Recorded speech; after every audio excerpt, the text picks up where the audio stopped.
Bonjour à tous. Eh bien, nous sommes en direct de Luchon pour cette restitution du livre blanc du Festival du film de télévision de Luchon et des rencontres professionnelles avec nos 7 rapporteurs.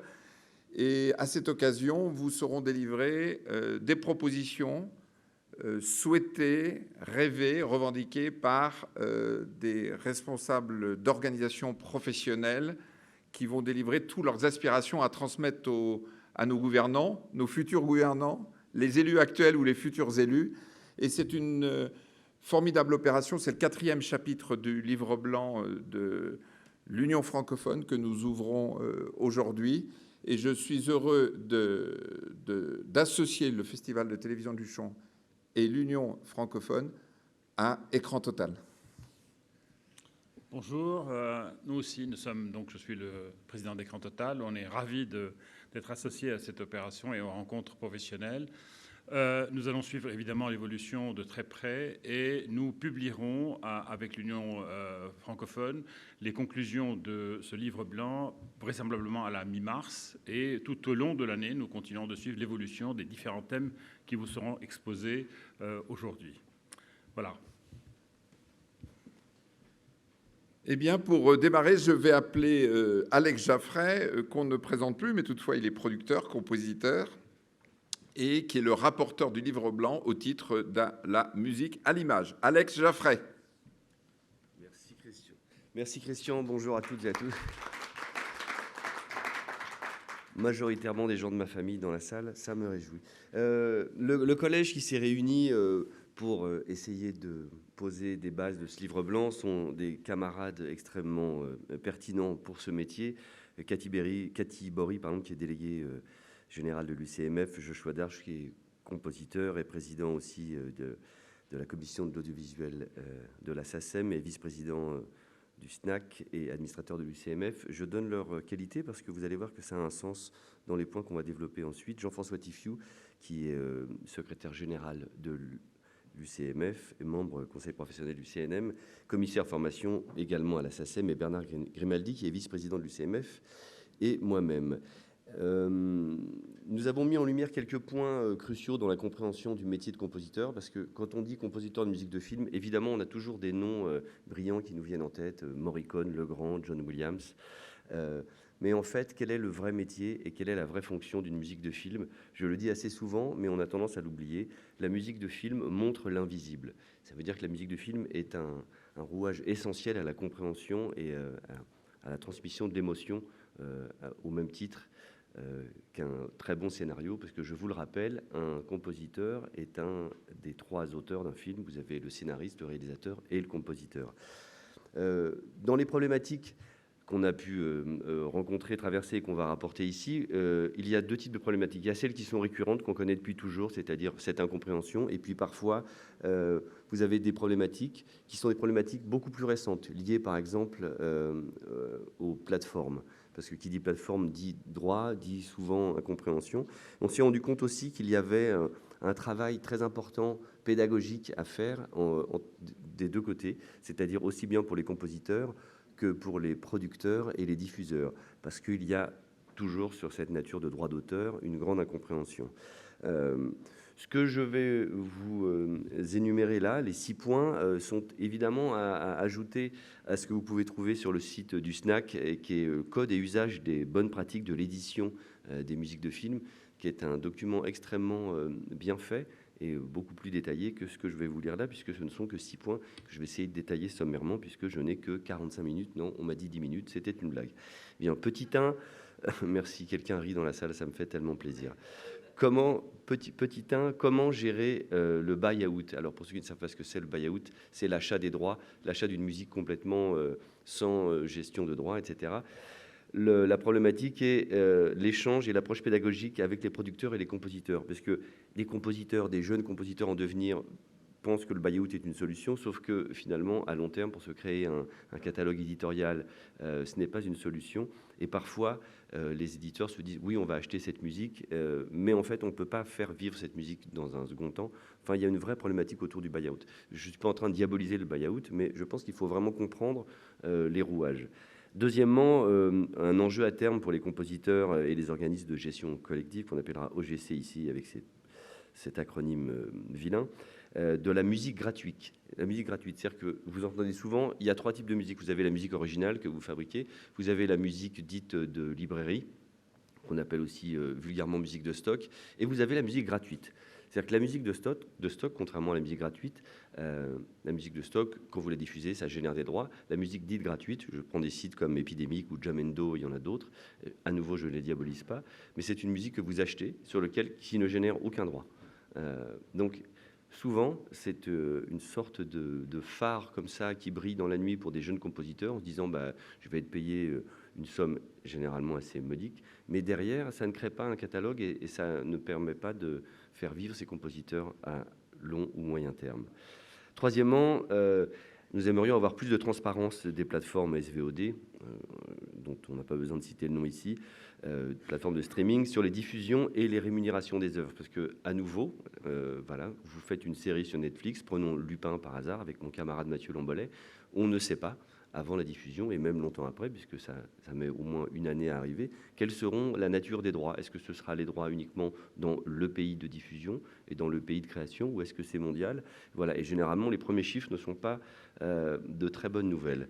Donc on aurait besoin d'avoir plus de transparence déjà sur la diffusion des œuvres, puisque, à part, prenons Netflix par hasard, je ne l'ai pas cité, Netflix sont les seuls à savoir quelles œuvres ont été diffusées chez les spectateurs. Et cette information n'est pas encore remontée jusqu'aux organismes de gestion collective. Quatrièmement, c'est un point très important également, le distinguo de la rémunération du compositeur. Vous avez 2 choses vraiment très différentes. Vous avez le contrat de commande, ce qu'on appelle une prime de commande également, qui est l'œuvre de l'esprit, et vous avez d'autre part la fabrication de la musique, c'est-à-dire l'arrangement, l'enregistrement, le mixage. Pour nous, ce sont 2 choses vraiment différentes. Souvent, on dit, d'ailleurs, on appelle ça le musicien à tort, parce que c'est un compositeur, un musicien est un interprète, un compositeur est un auteur. On donne une somme globale dans laquelle tout est intégré. Je pense qu'il faudrait faire vraiment un distinguo entre ces 2 parties. Et évidemment, le contrat de commande et le contrat de fabrication est directement lié à la cession éditoriale ou non faite au producteur ou au diffuseur. Je ne saurais trop vous conseiller d'aller sur le site de la SNAC, le site du SNAC, si jamais ce que je vous dis est un peu abscon. Cinquièmement, l'accaparement éditorial face aux producteurs et aux éditeurs. On est souvent face à des producteurs ou des diffuseurs qui nous obligent, je n'ai pas d'autre terme qui me vient, à laisser l'édition. Et ça veut dire que quand vous êtes compositeur, cette musique, vous ne pouvez plus la réutiliser parce que souvent les éditeurs, diffuseurs, une fois que la musique est diffusée sur un unitaire, par exemple, prenons un téléfilm, ne la réutilise pas, alors que le compositeur aurait la possibilité peut-être de la faire vivre et de la valoriser autrement.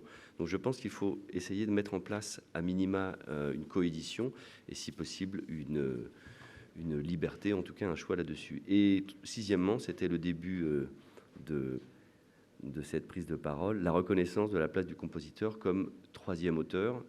Il faut parfois tout simplement se battre pour être présent au générique, pas tout à la fin du générique, juste avant la pub.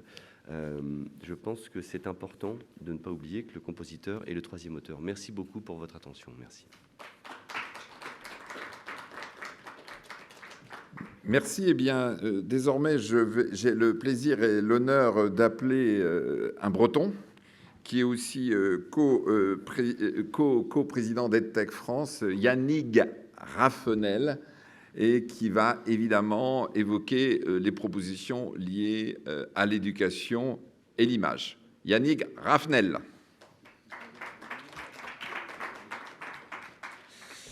Eh bien, merci de donner l'occasion de parler de ces questions d'éducation, ces questions de formation qui sont absolument transversales dans la transformation de la société. Et évidemment, médias et formation, il y a une relation qui est directe. Et aujourd'hui, on a pu, avec un groupe de travail, avec au moins une douzaine de personnes, toutes expertes de ces questions parce que toutes étant soit des responsables d'entreprises EdTech, c'est-à-dire qui travaillent dans l'éducation et la technologie, dans la formation, soit spécialistes aussi des questions de droit. Donc on avait aussi une députée qui était là, par exemple. Nous avons pu travailler, réfléchir pour avancer dans ce brouillard qui est cette question autour de l'audiovisuel, éducatif, numérique, mais comment s'y retrouver? Eh bien, là, aujourd'hui, nous faisons 7 propositions. 7 propositions pour faciliter enfin et réussir à le développer, des usages qui soient des usages responsables de la part des acteurs. Ces acteurs, ils sont de 2 catégories différentes. Soit ce sont des organismes de formation, soit ce sont des formateurs, des enseignants qui ont besoin de produire des contenus de formation, des dispositifs de formation, ou soit ce sont bien des producteurs de ressources multimédia. On va voir, l'intérêt des deux, c'est d'apprendre à travailler ensemble de manière mieux structurée, et voilà la première des propositions. La première des propositions, c'est de rendre enfin compréhensible le cadre législatif qui permette aux utilisateurs de savoir ce qu'ils ont le droit de faire ou pas. Aujourd'hui, chacun flirte. On espère que peut-être en utilisant dans telles conditions, de telle durée, de la musique, du film, de la photo, ça va passer. Mais ça ne passe pas du tout. Et combien de ressources aujourd'hui sur les plateformes de formation en ligne sont des ressources qui ont été volées, qui ont été trafiquées pour pouvoir échapper à ce cadre législatif. Deuxième point aussi très important, c'est que tout le monde se précipite pour produire des contenus, pour éviter justement ces réusages. Et produire des contenus aujourd'hui, ce n'est pas la mission première des experts en pédagogie, des experts de contenu, et on voudrait réussir à transformer les pratiques. Et voilà ce deuxième point. C'est de se dire que nous avons une responsabilité pour rendre visible et donc faire que ce soit sous forme de formation des outils pour pouvoir former tous ces acteurs, pour leur permettre de connaître ce cadre légal, pour pouvoir le respecter, mais aussi pour pouvoir rentrer dans une logique responsable de recyclage de ressources existantes. Michel Serres disait la petite poussette, elle avait le monde dans la main avec son smartphone. Avec aujourd'hui Google dans la main, nous pouvons aller chercher des millions de ressources qui peuvent être utilisées. Pourquoi aller en produire de nouvelles? Eh bien, faire que l'on puisse aller centrer son expertise pédagogique pour pouvoir aller mettre sa plus-value en faisant des activités pédagogiques, mais en allant utiliser des ressources qui existent déjà, c'est un vrai défi et c'est toute une nouvelle culture qu'il faut réussir à développer chez ces acteurs de la formation. Troisième point, eh bien, c'est réussir pour faciliter ce réusage, ce réemploi, l'indexation des ressources, parce qu'on pourrait sensibiliser tous ceux qui créent des ressources pédagogiques ou qui peuvent être utilisées dans le cadre pédagogique en amenant des éléments d'indexation et des critères qualité qui permettent de faciliter leur réemploi. Ça aussi, c'est quelque chose qui doit pouvoir passer par la formation. Et si on veut que cette formation elle atteigne les cibles, eh bien, on propose, et c'est le quatrième point, d'impliquer les ministères de tutelle, parce que nous avons cette chance d'être à la contrée des 3 ministères de l'éducation nationale, de l'enseignement supérieur et de la recherche, et du travail pour la formation professionnelle, puisque nous sommes maintenant dans une formation tout au long de la vie. Donc, avoir le soutien de ces ministères avec qui nous travaillons sur plein d'autres plans pour pouvoir aller diffuser ces contenus de formation, pour sensibiliser les acteurs à ce réusage ou à une production qui soit responsable de ressources pédagogiques, de ressources multimédia qui puissent être utilisées dans la formation. 5e point, eh bien, ça serait d'aller organiser un guichet unique qui permette de résoudre cette question de « je veux utiliser une ressource que j'ai trouvée via YouTube, mais à qui je dois déclarer ça ?» Est-ce que c'est à la SACEM? Est-ce que c'est à la SACD? Est-ce que c'est à la SCAM? Est-ce que c'est au CNC? Bref, qu'est-ce que fait l'ARCOM par rapport à ça? Comment s'y retrouver? C'est juste incompréhensible hein, pour un formateur, pour un organisme de formation. Pour vous, les professionnels de la télévision, ce sont vos référents et vous les connaissez bien et ils sont garants de vos droits. Mais pour nous, les utilisateurs et ceux qui vont encapsuler et réutiliser ces éléments-là, c'est incompréhensible. Créer un guichet unique qui permette d'aller déclarer ce que l'on va consommer et, c'est le dernier point, le 6e, peut-être d'aller inventer des dispositifs qui permettent de simplifier ces déclarations, de simplifier ces usages et ces versements de droits, en tous les cas de faire rentrer dans ces organismes cette capacité à pouvoir déclarer et sans doute verser des rémunérations, puisque pouvoir le faire, c'est reconnaître la plus-value de tous ces acteurs qui produisaient ces contenus passionnants. Et enfin, eh bien, c'est peut-être d'aller dans une logique, c'est le dernier, 7e point, eh bien, une plateforme qui permet d'aller indexer des liens qui permettent de plus facilement réutiliser toutes ces ressources. Et ça, allez, on va dire que ça, c'est à plus long terme. Si déjà on arrive à faire cette sensibilisation, on va déjà faire quelque chose qui sera très utile pour respecter les droits de ceux qui produisent et pour éduquer ceux qui utilisent. Merci.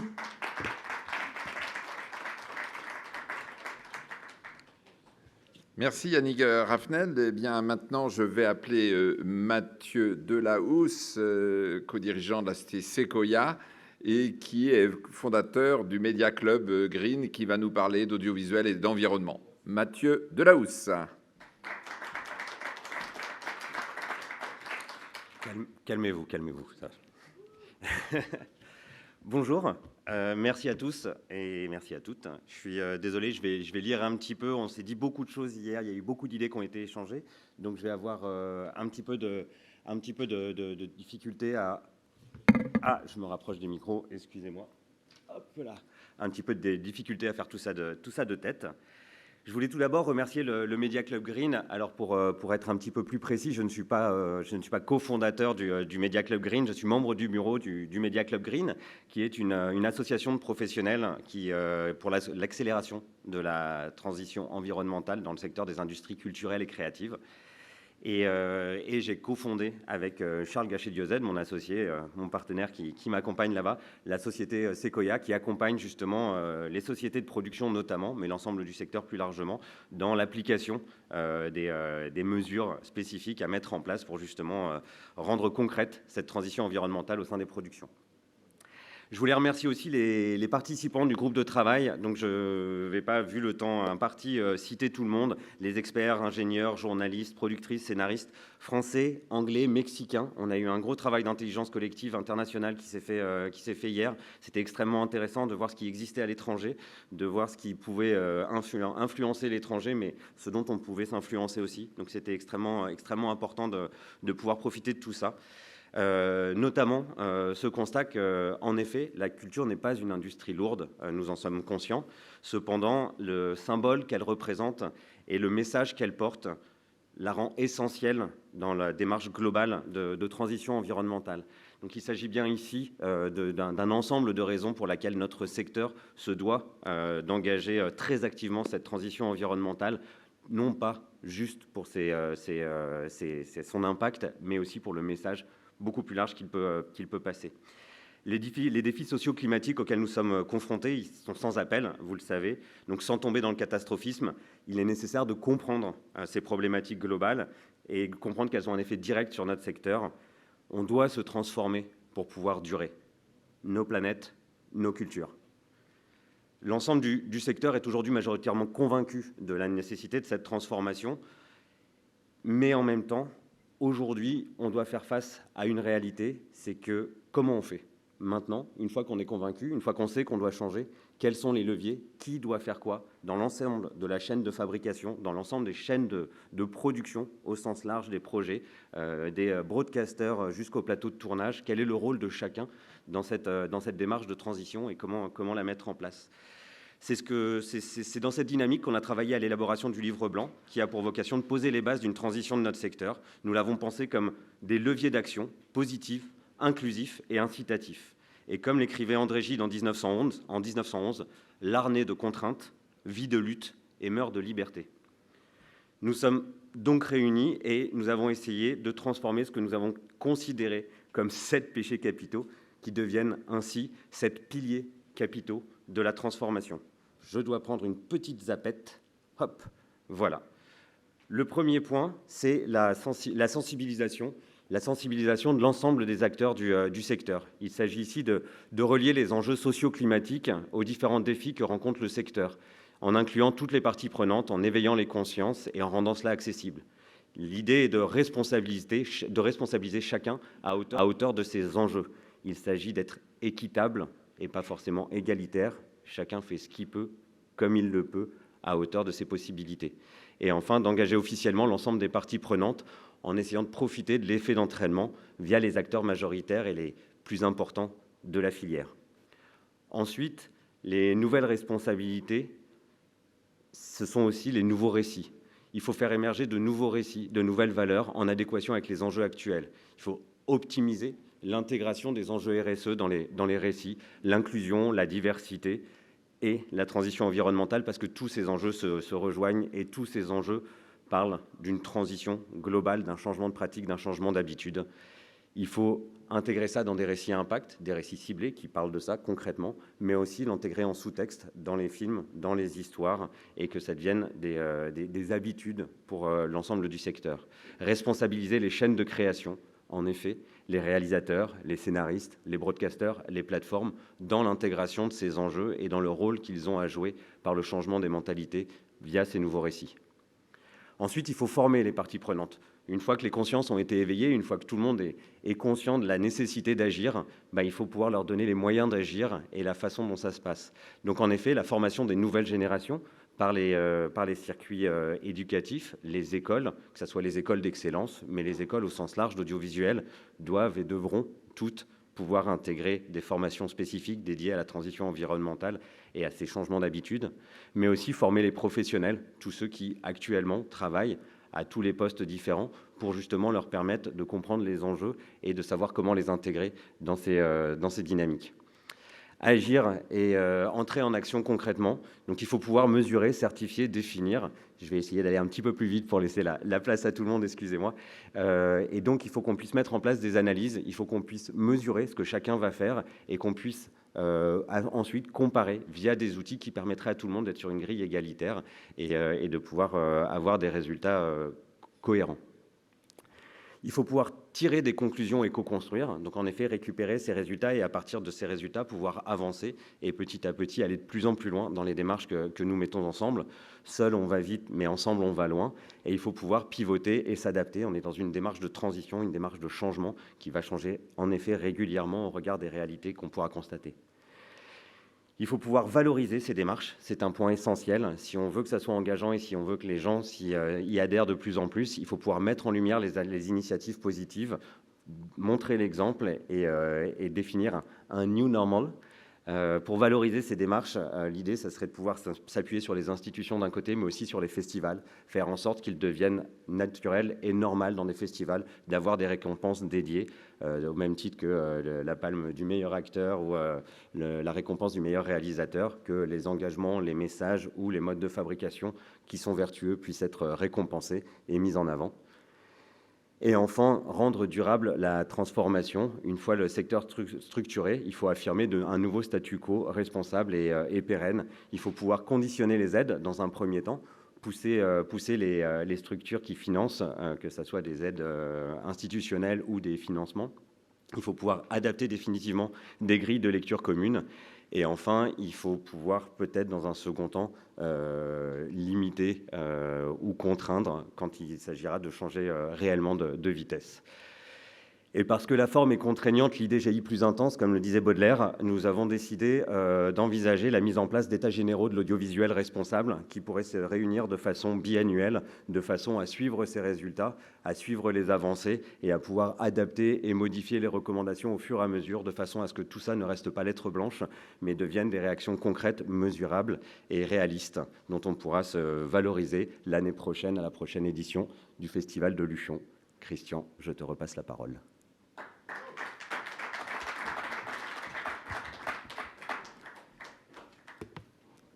Merci Mathieu et tout le groupe de travail qui a été en présentiel et en virtuel. Et il est vrai que l'Union francophone, au travers des prochaines réunions et des prochaines rencontres professionnelles, fera une évaluation et amplifiera non pas la pression, mais la conviction à faire que les choses bougent, avancent. Et l'esprit, c'est d'être au service de la profession pour créer de la valeur ajoutée sociétale et de la valeur ajoutée économique. Maintenant, je propose de me rejoindre sur scène, Catherine Joseph-Santuc, qui a une grande qualité, c'est qu'elle s'intéresse beaucoup à la diversité, et aussi une haute qualité, c'est qu'elle a été missionnée pour s'occuper de la diversité, prendre en charge toutes les questions de la diversité chez Netflix. Catherine Joseph-Santuc.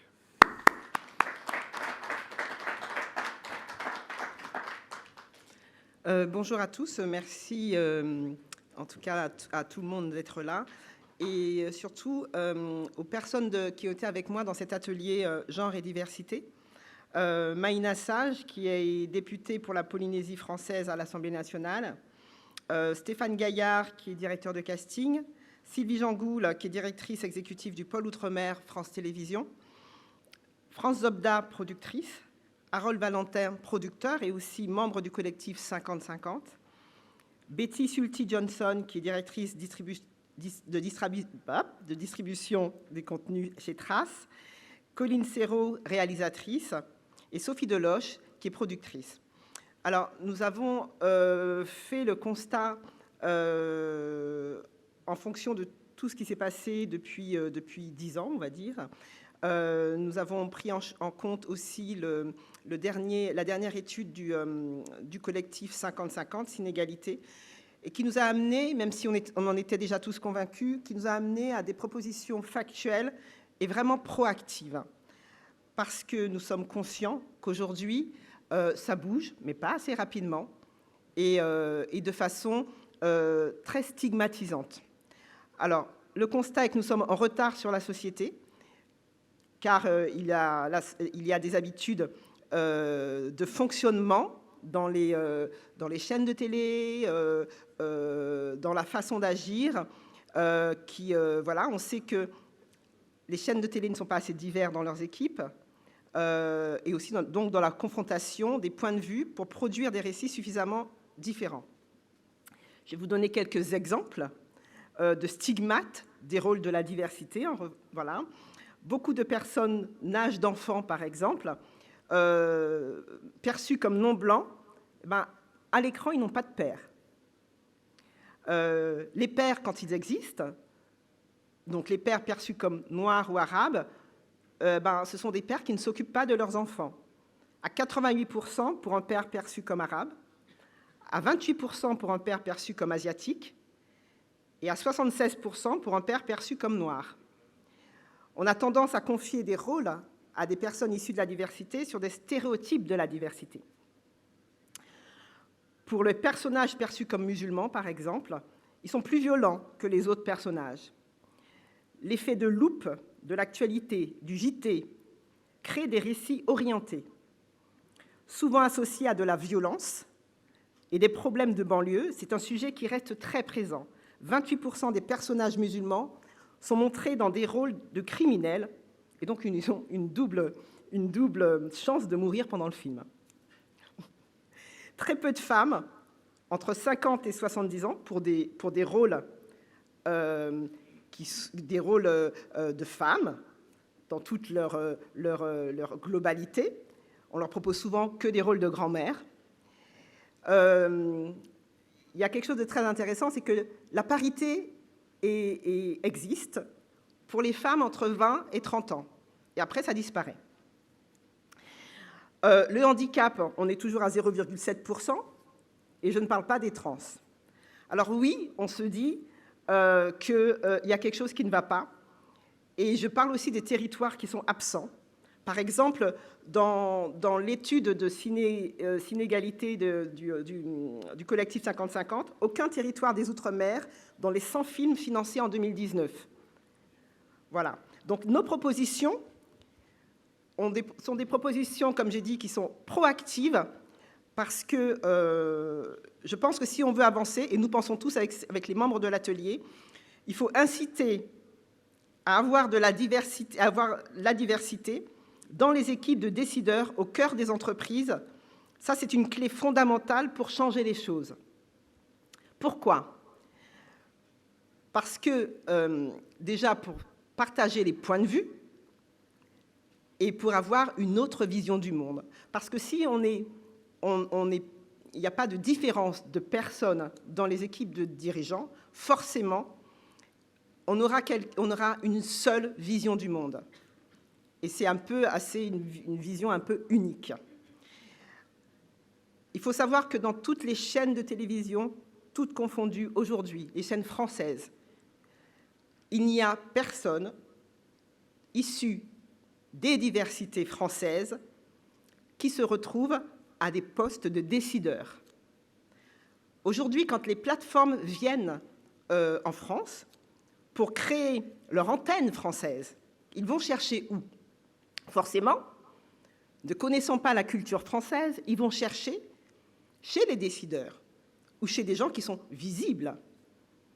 Et donc, forcément et inconsciemment, ils recréent le même entre-soi, et donc avec les mêmes problèmes de diversité. Donc ça, il est fondamental pour changer les choses. Ensuite, on est revenu sur un point qui ne met pas tout le monde d'accord, mais qui est logique, c'est de concevoir une stratégie inclusive sur 10 ans, par exemple, et avoir des quotas. La stratégie des quotas est une stratégie qui a fonctionné pour les femmes, la parité, qui fonctionne pour la musique française. Il y a quelques années, il y a 20 ans, on a mis des quotas pour la musique française sur les radios, par exemple. Et aujourd'hui, on s'aperçoit que 20 ans plus tard, même si ça a créé des disputes, tout le monde a été traité de liberticide, et du coup, on s'aperçoit que 20 ans plus tard, ça fonctionne. Donc, si on veut que les choses avancent, il faut un peu de courage pour le faire. Et donc, on a proposé aussi une création d'un département diversité créative en interne. Ça, c'est pour que les choses avancent plus rapidement, et non pas dans 30 ans. Parce que si vous voulez changer l'état d'esprit de toute une équipe, c'est le plus long. Parce qu'il s'agit de la personne humaine, et c'est plus long de changer d'état d'esprit. Mais il ne faut pas rater cette course au challenge, cette course économique au challenge. Et si on se coupe de cette diversité-là, on se coupe de l'imaginaire français dans toute sa globalité, et on ne se challenge pas à l'international. Donc pour ça, pour apparaître encore plus comme une force créative française, nous avons besoin de créer un département de diversité créative en interne. Ça, c'est un point qui est important. La BBC le fait, et nous apercevons que l'Angleterre est plus proactive que nous en matière de diversité. Ensuite, il est important de flécher une partie des financements des plateformes pour la création.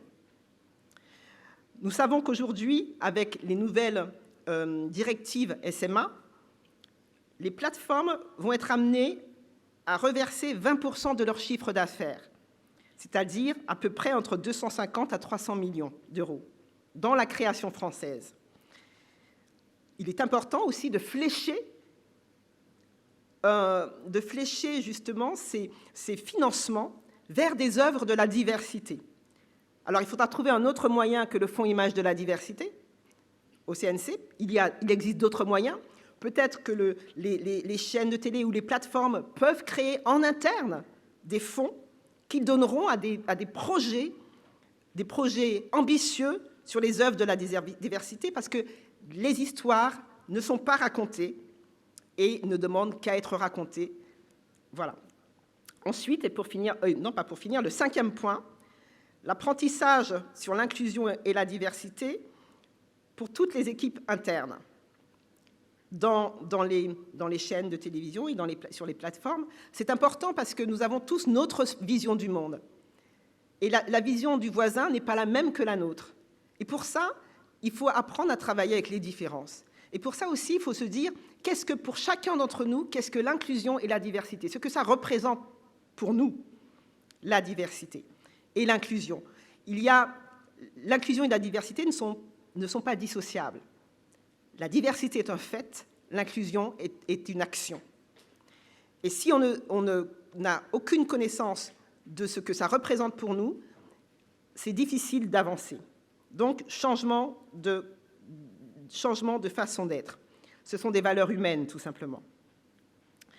Et ensuite, le 6e point, qui est la formation, donc d'avoir une charte de la diversité sur les 400 écoles de théâtre en France. C'est-à-dire, si les directeurs de chaque école de théâtre avaient une charte de la diversité sur la formation, sur les gens qu'ils forment, je pense qu'on arriverait déjà à éviter d'avoir que ces gens soient formés à 40 ans. Voilà, merci beaucoup à tous.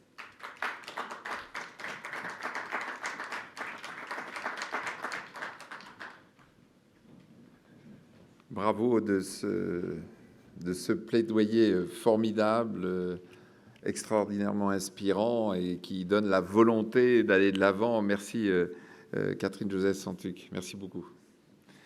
Alors maintenant, on va accueillir Claude-Yves Robin. Alors a une petite spécialité au sein de l'Union francophone, c'est qu'il nous accompagne depuis quelques années. Et déjà, quand nous avons fait les premiers événements de l'Union à Tunis, dans le cadre des rencontres de Carthage, et qui va vous énumérer les décisions proposées, recommandations proposées au titre du groupe Animation, Anime France. Et vous savez qu'Anime France est au cœur de l'actualité suite à la tribune qui a été publiée dans Le Monde ces jours derniers. Je vous propose d'accueillir Claude-Yves Robin. Merci.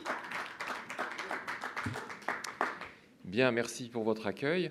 Donc, nous avons travaillé en réseau avec nos amis du monde de l'animation, avec... donc, est-ce que la télécommande fonctionne? Oui. Bon, ça va arriver. Donc, petit problème technique. Donc, je commence à l'oral. Donc, nous avons travaillé avec Philippe Alexandri, ancien président d'Anime France jusqu'à Noël 2021, président de Watch Next Media. Samuel Kaminka, qui est l'actuel président d'Anime France et qui est président de SAMCA. Stéphane Ledbars, le délégué général de l'USPA et d'Anime France. Et Marc Dupont-Avis, président fondateur de Xylam. Jean-François Tosti, cofondateur et président de TAT Productions à Toulouse. Et donc nos travaux ont permis de faire émerger neuf voilà, merci. Nos travaux nous ont permis de faire émerger 9 propositions, mais avant, je voudrais vous dire en quoi l'animation française est singulière. Et comme vous allez le voir, il y a pas mal de points particuliers dans l'univers de la production audiovisuelle sur lesquels l'animation se singularise. Donc le secteur de l'animation a construit une croissance singulière. C'est le 3e pays producteur mondial d'animation, après les USA et le Japon. Il y a actuellement 8000 salariés dans le secteur de la production d'animation contre 5000 il y a 5 ans. 35 ans de travail collectif entre les professionnels ont permis de favoriser leur avenir, ça a permis de créer des formations, développer des talents, favoriser l'export. Il y a 300 heures produites par an en France dans le monde de l'animation. Pour l'instant, c'est un seuil stable qui n'a pas ou pratiquement pas été dépassé depuis 10 ans, car les projets sont de plus en plus ambitieux et de plus en plus onéreux et font travailler de plus en plus de monde. Et donc nécessite des financements internationaux. Le chiffre d'affaires de la profession en France est de 300 millions d'euros, dont 100 millions de fabrication pour les studios étrangers. Le secteur est extrêmement sensible aux obligations et réglementations. Il y a une forte dépendance des aides publiques car la production de dessins animés coûte très cher. Les talents français coûtent plus cher que dans les pays asiatiques, comme vous pouvez l'imaginer. Les investissements directs des chaînes ne couvrent que 30 à 35% des plans de financement dans le monde de l'animation. Le reste est compensé par les aides du CNC, CNC lui-même alimenté par les chaînes de télévision, le crédit d'impôt et l'export qui couvre la différence. Et dans le domaine de l'export, l'animation se singularise également puisque l'animation française représente 43% des exportations de programmes audiovisuels. Et pour 1 million d'euros investis par les chaînes françaises, il y a 1,7 million de chiffre d'affaires export.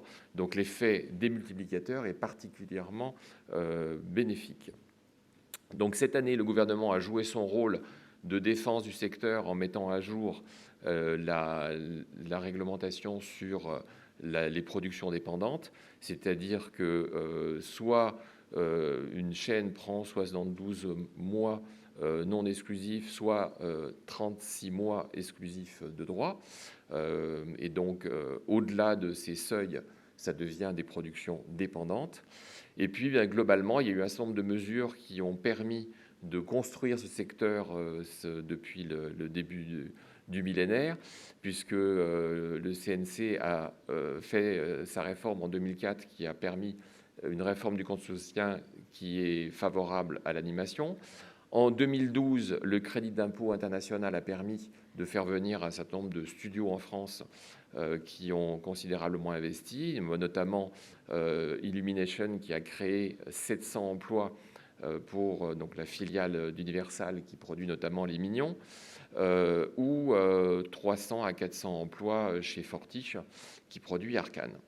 Et puis, en 2015, il y a eu le crédit d'impôt pour la localisation en France des phases de production qui étaient faites en Asie. Et donc, ce nouveau crédit d'impôt a permis de compenser la différence de coût entre la production en Asie et la production en France. Et ça a permis un boom sur l'emploi, puisque en 5 ans, on est passé de 5000 collaborateurs à 8000. Et ce dispositif a bénéficié majoritairement à 5 régions très actives dans le domaine: la Nouvelle-Aquitaine avec Angoulême, les Hauts-de-France, la région Aura avec Annecy et Valence, la région PACA et la région Occitanie avec Toulouse et Montpellier. Donc l'excellence de la qualité française a un revers, c'est-à-dire que la qualité fait qu'il y a une surchauffe de la demande, donc c'est très louable et c'est très favorable au secteur, mais entre des retards qui ont été pris par le Covid et la forte demande des plateformes digitales Netflix, Amazon et Disney pour des créations originales, il y aura peut-être la perspective de dépasser la production de 300 heures par an, seuil dont je vous parlais tout à l'heure. Et donc, on est à une croisée des chemins intéressante. Et puis, la tribune de la semaine dernière dans Le Monde était faite pour signaler au secteur que l'Arcom a conventionné les plateformes Amazon Prime, Disney+ et Netflix, mais sans demander d'obligation pour le secteur de l'animation, ou du moins une obligation minime pour Disney+ et Netflix, qui est de 0,64% du chiffre d'affaires. Donc, en gros, ça représente moins d'une série par an commandée par Disney+ et Netflix. Et bizarrement, alors qu'il y a des milliers de demi-heures d'animation sur Amazon Prime, aucune obligation vis-à-vis d'Amazon. Donc, nous sommes arrivés à définir un certain nombre de mesures qui pourraient permettre de rentrer ou de consolider le cercle vertueux qui a été développé depuis 35 ans, pour ne pas faire de sortie de route par une force centrifuge. Et donc, la première mesure, c'est aligner les dispositifs d'aide de crédit d'impôt entre le crédit d'impôt national, qui est de 30% et le crédit international qui est de 40%. Donc en fait, si vous êtes un acteur étranger, vous avez intérêt à produire en France puisque vous aurez un crédit d'impôt de 40%. Et si vous êtes un acteur français, vous devrez vous contenter de 30% qui sont plafonnés, ce qui est une discrimination assez étonnante, sans compter le phénomène de plafonnement qui fait qu'avec des productions de plus en plus ambitieuses, les prix de revient sont de plus en plus élevés. Deuxième point, c'est la formation et la création d'emplois. Donc la capacité de fabrication aujourd'hui est à un seuil qui est limité par la création d'emplois.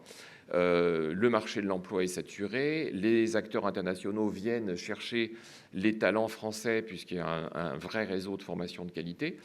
Et donc aujourd'hui, il pourrait y avoir la création de 1000, 2000, voire 3000 emplois supplémentaires.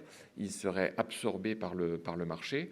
Et donc, ça amène certains studios comme Timto de créer une formation accélérée en 8 mois pour des animateurs juniors. Cela amène la société de Toulouse, TAT, à devoir embaucher 60 personnes en 3 mois. Donc l'entreprise aujourd'hui compte 140 personnes, elle doit passer à 200 d'ici 3 mois pour réaliser la nouvelle série Astérix d'Alain Chabat pour Netflix. Et donc, comment peut-on faire pour renforcer la formation ?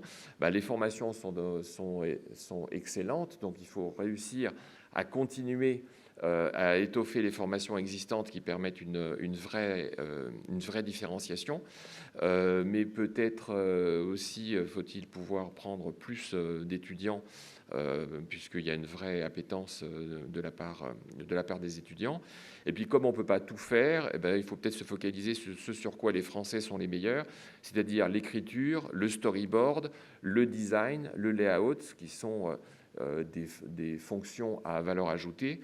Donc, c'est peut-être dans ce qui excelle le plus qu'il faut continuer à avancer pour avoir des productions les plus ambitieuses, quitte à refaire appel à la sous-traitance en Asie pour des fonctions les moins favorables pour pouvoir suppléer le manque d'emplois disponibles. Deuxième mesure, c'est corriger l'inégalité de traitement des plateformes octroyées par l'Arcom. C'est-à-dire que les diffuseurs français ont des obligations de genre et puis les 3 plateformes n'en ont pas, ce qui est quand même dommage parce que du coup, ça n'incite pas les plateformes à investir dans des productions indépendantes, c'est-à-dire des productions dont les producteurs garderaient des droits de propriété intellectuelle. Donc cette erreur ou cet empressement de l'Arcom mérite d'être corrigé. Le point numéro 4, c'est défendre le pluralisme éditorial et sanctuariser les commandes dans la fusion TF1-M6. Donc aujourd'hui, on ne sait pas si la fusion aura lieu et dans quelles conditions elle aura lieu, mais néanmoins, TF1 plus M6 plus Gulli, c'est 21 millions d'euros d'investissement. Et donc, les 3 entités ensemble, ça pose un problème de diversité éditoriale, c'est-à-dire que si on se retrouve avec un guichet unique de commandes de programmes, on risque d'avoir les programmes les plus porteurs, les plus cœur de cible, les plus milieu de la courbe de Gauss qui vont être réclamés, et puis la diversité d'écriture risque d'un petit peu disparaître, ce qui serait dommageable. Et puis l'autre question, y aura-t-il un ou plusieurs guichets ? Est-ce que Gulli va rester à l'intérieur du groupe si ce groupe se développe ? Donc ce sont des vraies questions qui se posent et qui doivent être traitées par le régulateur. Donc j'en arrive à la recommandation 5, c'est inciter France Télévisions à continuer à innover en animation jeunesse, et donc d'être dans des logiques de nouvelles écritures et donc sanctuariser ce niveau de 32 millions d'euros d'investissement de la part de France Télévisions.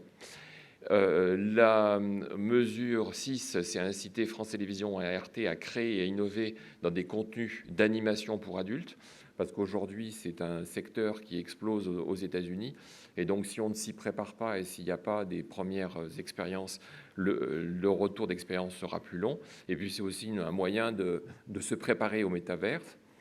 La 7e proposition, c'est investir dans la recherche et le développement et les nouveaux métiers dans le cadre du plan de relance, puisque, en définitive, les formations excellent dans les métiers d'écriture, mais il y a de plus en plus besoin d'ingénieurs, de directeurs techniques, de directeurs informatiques qui soient plus particulièrement formés pour le monde de l'animation. Et j'en arrive aux 2 dernières recommandations. C'est défendre l'imaginaire de nos futures générations. Donc il y a une vraie question d'identité, une vraie question d'indépendance intellectuelle. C'est-à-dire qu'on ne raconte pas les histoires de la même manière en France, aux États-Unis, au Japon et en Chine. Et si on ne fait rien, c'est l'imaginaire propagé par YouTube et TikTok qui viendra alimenter nos enfants. Et donc c'est bien dommage. Et puis la dernière mesure, c'est d'arriver à reprendre l'articulation région, donc les investissements faits par les régions et les investissements faits par le CNC. La logique qui était développée, c'est que pour 2 euros investis, le CNC investisse 1 euro. Et les budgets du CNC ne permettent plus de suivre l'essor que l'on a pu constater en région. Et donc tant mieux que les régions françaises investissent sur l'animation parce que ça permet de sédentariser de nombreux jeunes. Mais ce qui serait bien, c'est que la promesse du CNC soit tenue jusqu'au bout. Je vous remercie.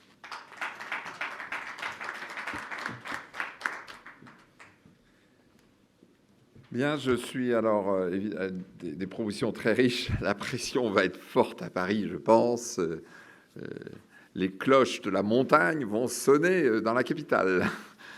Donc, merci Claudine Robin. Alors, je suis heureux maintenant d'accueillir Jérôme Cazat, qui est le président du SPECT et qui est donc, comme vous le savez, qui est le président des producteurs des émissions de flux et qui est pour la première fois a rejoint Luchon. Jérôme Cazat.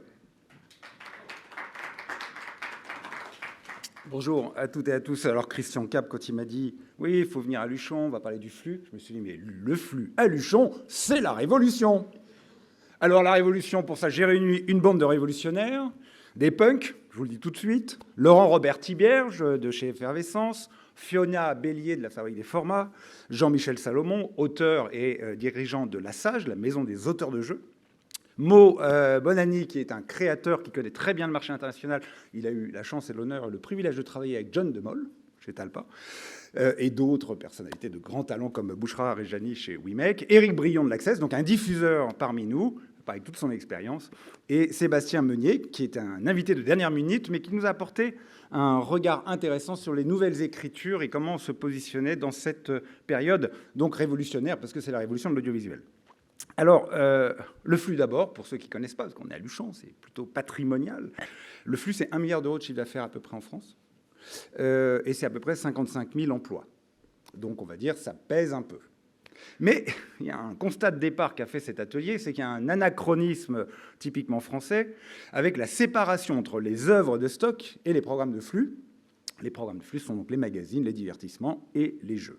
Et nous avons constaté au sein de cet atelier, un atelier déjeuner, un très, très bon repas, merci beaucoup Christian, que cette situation était unique au monde, cette séparation, et qu'elle expliquait en partie, pas seulement, la difficulté typiquement française de faire émerger ce qu'on appelle des formats de flux créés en France. Donc un format de flux, c'est une recette que vous créez, un programme que vous mettez à l'antenne et que vous allez pouvoir vendre à l'étranger pour refaire le même programme.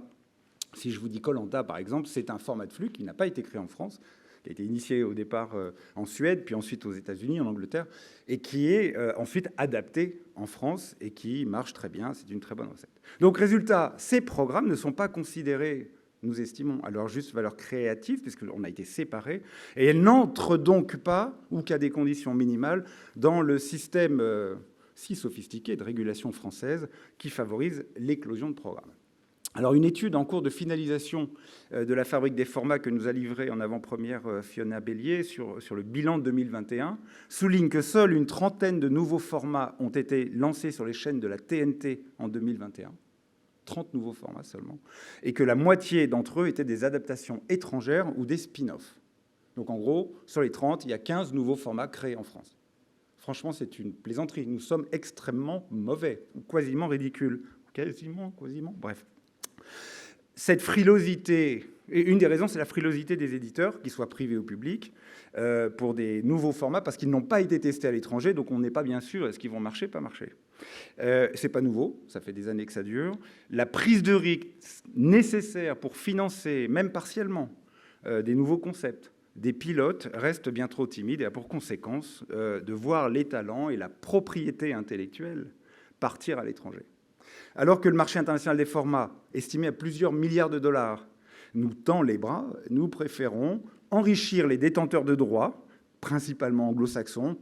Il y en a aussi dans d'autres pays, notamment les Pays-Bas ou Israël, qui sont brillants dans la création de formats parce qu'ils n'ont pas la barrière de la langue, parce qu'ils parlent parfaitement anglais. Et donc on préfère leur céder les droits en leur achetant des licences pour adapter leur création, plutôt que nous lancer massivement dans la conquête du marché mondial avec nos propres formats. Et il y a de nombreux exemples qui ont été cités dans cet atelier de formats imaginés, développés par des créateurs français qui, n'ayant pas trouvé preneur en France, ont dû être vendus à l'étranger avec la contrainte de basculer la propriété intellectuelle. C'est notre valeur numéro un. Celle de notre pays, donc, à des acheteurs étrangers qui, parfois, c'est l'ironie de l'histoire, finissent par revenir chez nous, après un succès international, mais détenus par des étrangers. C'est quand même dingue. On crée, on n'arrive pas à le vendre chez nous, on va ailleurs, ça marche, ça cartonne, ça revient en France, sauf que ça appartient cette fois aux anglo-saxons, par exemple. C'est un comble. Je ne vais pas m'énerver parce que nous avons trouvé des solutions. Audacieuses, j'espère. Notre réflexion a donc tourné autour d'une question majeure.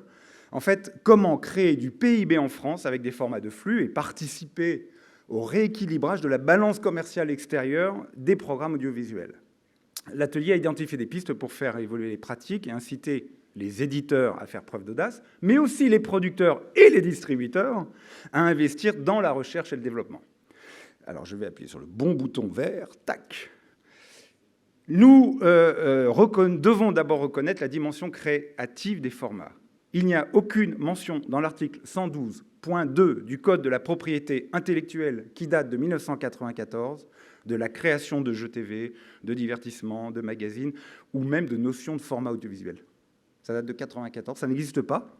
Ce sont pourtant des œuvres de l'esprit, c'est ça le Code de la propriété intellectuelle, au même titre dans ce code que l'habillement, la parure, la fourrure ou encore les logiciels. Qui peut prétendre qu'un Fort Boyard, un C'est dans l'air, un Prodige ou la Maison des maternelles que j'ai la chance de produire ne sont pas des œuvres de l'esprit au moment où on les crée? Il faut les imaginer, il faut les dessiner, il faut bâtir tout un univers artistique, culturel, éditorial. Cette absence a participé à une forme de mépris pour les programmes de flux et à la séparation intellectuelle, culturelle et juridique avec les programmes dits de stock. Donc, afin de prendre en compte cette créativité, je me retourne vers le législateur, qui pourrait donc revoir la loi, c'est pas mal quand même depuis 1994, ajouter un alinéa pour la création de formats audiovisuels à minima, à eux de trouver les bons termes. Je ne suis pas juriste, mais je leur fais confiance. Ainsi, les programmes de flux validés par le Code pourraient entrer dans le champ réglementaire du secteur afin de les intégrer sans aucune ambiguïté dans des dispositifs qui seraient spécifiques et qui encadrent ou accompagnent la filière audiovisuelle. Cela, en tout cas, mérite un débat dont peuvent s'emparer les parlementaires. Nous croyons également fortement que plutôt que d'exercer une politique punitive, ça c'est quand même très français, il faut favoriser l'incitation. L'outil du crédit d'impôt sur les investissements en recherche et développement s'impose naturellement. Les éditeurs et les producteurs seraient ainsi encouragés à prendre des risques, à investir beaucoup plus massivement qu'aujourd'hui. Les différents crédits d'impôt dans l'audiovisuel et le cinéma ont fait leurs preuves. Ils ont démontré, et ils démontrent toujours leur efficacité, avec quelques corrections certainement, comme Claude-Yves le faisait remarquer pour l'animation. Ils permettent de relocaliser la production dans nos territoires, de préserver nos savoir-faire et nos emplois, et de créer de la propriété intellectuelle et de la valeur ajoutée en France. Deux autres chantiers doivent être menés. à amplifier la formation des créateurs, producteurs, designers, distributeurs de formats. C'est un sujet complexe qui pourrait trouver une rampe de lancement, peut-être, ça c'est une suggestion, si un pôle de compétitivité spécialisé dans le format était initié dans une région française, comme ça a été le cas sur l'animation par exemple, et là encore avec une grande réussite. Autre point, aider à la constitution d'acteurs de la distribution de formats.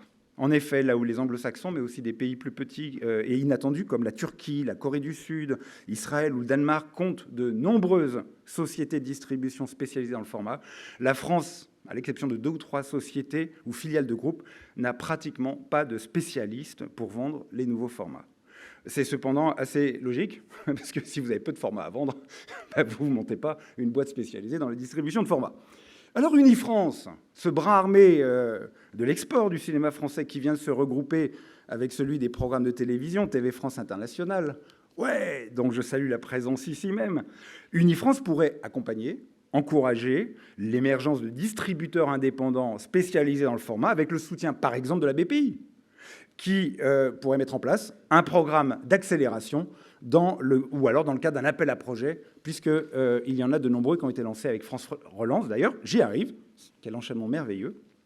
Il semble indispensable que dans le cadre de France Relance et du PIA, le programme d'investissement d'avenir, des appels à projets prévus pour les ICC, le grand mot de ce quinquennat, les industries culturelles et créatives, les ICC, eh bien, il faudrait que des appels à projets soient consacrés au financement en amont pour l'innovation et en aval pour l'exportation. Voilà, nous porterons ces propositions dans le livre blanc, mais aussi au sein de l'ACP2F, c'est l'Alliance des formats qui regroupe 8 organisations et qui est dirigée par Philippe Chazal. Philippe Chazal, qui se bat depuis de nombreuses années pour faire bouger les lignes. Et j'ajouterai maintenant, il faut faire tomber les barrières. Merci beaucoup.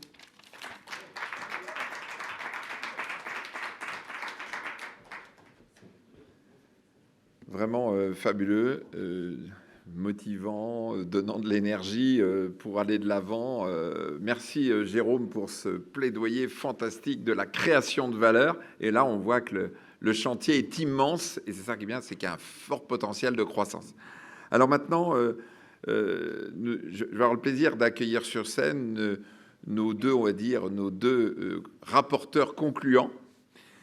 Donc, Nora Mélie, au titre du syndicat des producteurs du SPI, indépendant, et Hervé Michel, vice-président d'Unifrance, et dont on vient de parler à l'instant. Donc, le débat est lancé. Merci Nora Mélie et Hervé Michel.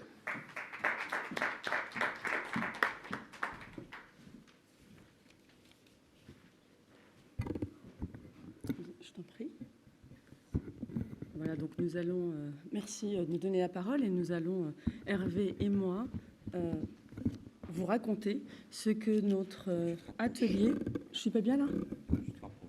Ce que notre atelier hier, enfin les conclusions auxquelles nous sommes arrivés avec quelques propositions.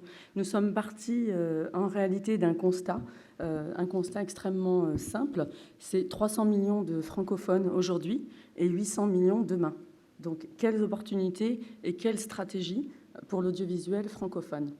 Longtemps, on a considéré que la puissance audiovisuelle et cinématographique américaine tenait à l'étendue de son bassin linguistique dans le monde entier. Un marché anglophone immense, permettant de rentabiliser les productions et ainsi d'inonder le reste du monde. C'est tout ça, évidemment, avec l'effet soft power que l'on connaît. Désolée pour l'anglicisme, mais on n'a pas trouvé d'autres mots pour être précis. Les mutations économiques en Afrique francophone et la croissance soutenue dans certains pays de cette partie du monde s'accompagnent d'une mutation démographique qui change complètement la donne. Le nombre de locuteurs francophones explose et c'est une opportunité que les pouvoirs publics et les acteurs de l'audiovisuel, en l'occurrence nous tous réunis ici, devons désormais considérer comme un défi majeur pour les années à venir. Dans ce contexte, nous appelons, dans le cadre de ce livre blanc, à des états généraux de l'audiovisuel francophone. Voilà, alors j'appuie sur le petit bouton vert. Non, c'est un petit peu en rouge, voilà. Alors voilà, quelques pistes de réflexion qui sont proposés par le groupe de travail qui réunissait hier 9 février, à Luchon, des producteurs, des diffuseurs, des distributeurs de programmes et des acteurs institutionnels. Alors la première piste que l'on propose, c'est un CNC plus actif sur la francophonie, avec pour objectif de faciliter les coproductions entre pays francophones et la circulation des œuvres francophones dans ces pays, dans les pays du continent africain. Alors, plusieurs modes opératoires, le renforcement du fonds pour la jeune création francophone. Ça peut être également l'ouverture de l'aide au cinéma du monde à l'audiovisuel, le développement d'accords de coproduction bilatérales avec les pays francophones, et enfin des aides spécifiques à destination des distributeurs actifs sur les marchés francophones et en particulier africains. Notre seconde proposition, ce sont des moyens renforcés pour TV5 Monde. Effectivement, la première chaîne francophone mondiale, créée en 1984, a lancé en 2020 la plateforme numérique internationale TV5 Monde Plus. Cet outil est déjà en place, il a une technologie éprouvée et pourrait donc, à notre sens, être idéal pour renforcer la circulation des œuvres audiovisuelles francophones dans le monde entier. Une seule condition, évidemment, le nerf de la guerre, pour atteindre cette ambition, c'est le renforcement des moyens budgétaires de TV5 Monde pour pouvoir investir pleinement et accompagner le projet de cette plateforme qui a été lancée il y a un petit peu plus d'1 an. Alors, troisième piste possible qu'on propose, une BPI qui investit dans le développement audiovisuel africain. Le récent fonds de coopération sud de la BPI et de l'AFD, l'AFD c'est l'Agence française de développement, a annoncé lors du forum Méditerranée en octobre dernier, il est doté de 100 millions d'euros et il est destiné à l'accompagnement des entreprises françaises opérant en Afrique et œuvrant au développement du continent. Il pourrait, ce fonds, s'ouvrir aux entreprises audiovisuelles afin de faciliter l'émergence d'une industrie de programmes puissante en Afrique. On voit ici qu'en parlant de la BPI, certaines idées qui n'étaient pas ensemble dans le même atelier se recoupent. C'est un signe. Et enfin, la dernière proposition serait une mobilisation renforcée de l'Organisation internationale de la francophonie sur les stratégies audiovisuelles francophones. Acteur naturel des politiques publiques francophones, l'OIF doit être aujourd'hui au cœur de cette stratégie audiovisuelle francophone ambitieuse. Encore une fois, je me permets de rappeler les chiffres. 300 millions de francophones aujourd'hui, 800 millions demain. On ne peut pas se permettre de rater le coche. Merci à notre groupe de travail. Je ne vais pas citer les noms parce que certaines personnes ont pris un peu plus de temps. On nous a demandé d'accélérer. Donc je m'excuse de ne pas pouvoir citer les noms de nos collègues qui nous ont aidés. Enfin, on a réfléchi tous ensemble hier. Et merci également à Christian. Merci beaucoup. Alors, j'invite en guise de conclusion, puisque nous sommes, comme on dit dans notre métier, à l'antenne, les différents rapporteurs à nous rejoindre sur scène. Moi, je retiens une chose, c'est qu'il faut continuer ce type de rencontres professionnelles que l'on pourra appeler, si vous en êtes d'accord, les états généraux de l'audiovisuel et de la francophonie.